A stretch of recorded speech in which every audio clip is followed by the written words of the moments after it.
ಹರೇ ಕೃಷ್ಣ. ನಾನು ನಿಮ್ಮ ಪ್ರೀತಿಯ ಮಂಜುಶ್ರೀ. ಸನಾತನ ಸಾರಿತ್ ಯೂಟ್ಯೂಬ್ ಚಾನಲ್ಗೆ ಸಬ್ಸ್ಕ್ರೈಬ್ ಮಾಡಿ ಸಪೋರ್ಟ್ ಮಾಡಿ. ಹಾಗೆ ನಮ್ಮ ಹಿಂದೂ ದೇವಾಲಯಗಳಾಗಿರ್ಬೋದು, ವಿಶೇಷತೆಗಳಾಗಿರ್ಬೋದು, ವೈಜ್ಞಾನಿಕ ಕಾರಣಗಳಾಗಿರ್ಬೋದು ಇತ್ಯಾದಿಗಳನ್ನು ನಾನು ಧಾರ್ಮಿಕ ಬಗ್ಗೆ ನಾನು ವೀಡಿಯೋಸ್ಗಳನ್ನು ಮಾಡ್ತಿದ್ದೇನೆ. ಹಾಗಾಗಿ ಕಮೆಂಟ್ಸ್ಗಳು ಮಾಡಿ, ಹಾಗೆ ಸಬ್ಸ್ಕ್ರೈಬ್ ಮಾಡಿ, ಹಾಗೆ ಸಪೋರ್ಟ್ ಮಾಡಿ ಅಂತ ಹೇಳ್ತಾ ಶ್ಲೋಕ 29 ಅನುವಾದದೊಂದಿಗೆ ನಾನು ನಿಮ್ಮೊಂದಿಗಿದ್ದೇನೆ.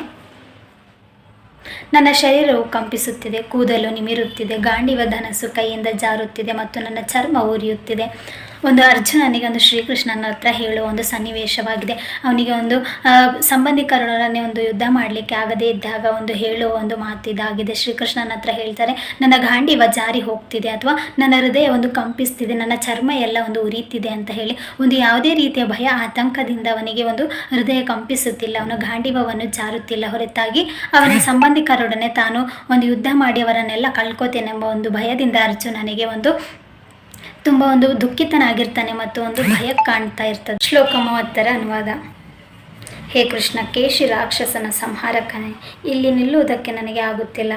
ನನ್ನನ್ನೇ ನಾನು ಮರೆಯುತ್ತಿದ್ದೇನೆ. ನನ್ನ ಮನಸ್ಸು ಸುತ್ತುತ್ತಿದೆ.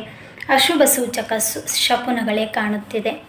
ಕೃಷ್ಣನ ಹತ್ರ ಒಂದು ಹೇಳೋದಂದರೆ, ನನಗೆ ಇಲ್ಲಿ ನಿಂತ್ಕೊಳ್ಳಿಕ್ಕೆ ಆಗ್ತಿಲ್ಲ.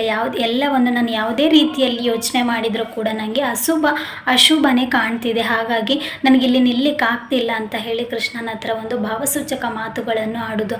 ಅಂದರೆ ನನಗೆ ಸಂಬಂಧಿಕರೊಡನೆ ನನಗೆ ಯುದ್ಧ ಮಾಡಲಿಕ್ಕೆ ಆಗೋದಿಲ್ಲ ಅಂತ ಹೇಳಿ ಶ್ರೀಕೃಷ್ಣನ ಹತ್ರ ಒಂದು ಮೊರೆ ಇಡುತ್ತಾನೆ. ಅಂದರೆ ನನಗೆ ಯುದ್ಧ ಮಾಡಲಿಕ್ಕೆ ಸಾಧ್ಯನೇ ಇಲ್ಲ, ನನ್ನನ್ನೇ ನಾನು ಮರೆತು ಹೋಗ್ತಿದ್ದೇನೆ, ನಾನು ಇಲ್ಲಿ ಏನು ಮಾಡ್ತಿದ್ದೇನೆ, ಹೇಗೆ ನಿಂತಿದ್ದೇನೆ ಅಂತಲೇ ಗೊತ್ತಾಗ್ತಿಲ್ಲ, ನನ್ನ ಹೃದಯ ಎಲ್ಲ ಕಂಪಿಸ್ತಿದೆ, ನನಗೆ ಬೆವರಿಳಿತಿದೆ, ನನಗೆ ನಿಂತ್ಕೊಳ್ಳಿಕ್ಕೆ ಆಗ್ತಿಲ್ಲ ಅನ್ನೋದು ಒಂದು ಭಾವಸೂಚಕ ಮಾತುಗಳು ಅಥವಾ ಕಣ್ಣೀರಿನಲ್ಲಿ ಅರ್ಜುನನೊಂದು ಕೃಷ್ಣನ ಹತ್ರ ಹೇಳ್ಕೊಳ್ಳೋ ಒಂದು ಸನ್ನಿವೇಶ. ಯಾವುದೇ ಒಂದು ವ್ಯಕ್ತಿ ತಾನು ಗೆಲ್ತೇನೆ ಅಂದರೆ, ಈಗ ಅರ್ಜುನನ ಒಂದು ಗೆಲ್ಲುವ ಇದರಲ್ಲಿ ಅಂದರೆ ಅವನು ಗೆಲ್ತಾನೆ ಯಾಕೆಂದರೆ ಒಂದು ದೇವರು ಅವರ ಜೊತೆ, ದೇವತೆಗಳು ಅವನ ಜೊತೆ ಇರ್ತಾರೆ, ಅವನು ಗೆಲ್ತಾನೆ. ಬಟ್ ಅವನಿಗೆ ಗೆಲ್ಲೋದು ಇಂಪಾರ್ಟೆಂಟ್ ಅಲ್ಲ, ತನ್ನ ಕುಟುಂಬದವರನ್ನು, ಸಂಬಂಧಿಕರನ್ನು ಅಥವಾ ದ್ರೋಣಾಚಾರ್ಯರನ್ನು, ಭೀಷ್ಮರನ್ನು ಅಥವಾ ಸ್ನೇಹಿತರನ್ನು, ಮೊಮ್ಮಕ್ಕಳನ್ನು ಅಥವಾ ಮಕ್ಕಳನ್ನು ಎಲ್ಲರನ್ನು ನಾನು ಕಳೆದುಕೊಳ್ತೇನೆ, ನನಗೆ ಒಂದು ಸಂಬಂಧಿಕರ ಇಲ್ಲದಂತೆ ಆಗ್ತದೆ ಅನ್ನೋದು ಒಂದು ಅವನ ಮನಸ್ಸಿನಲ್ಲಿ ಒಂದು ಓಡಾಡ್ತಿರ್ತದೆ.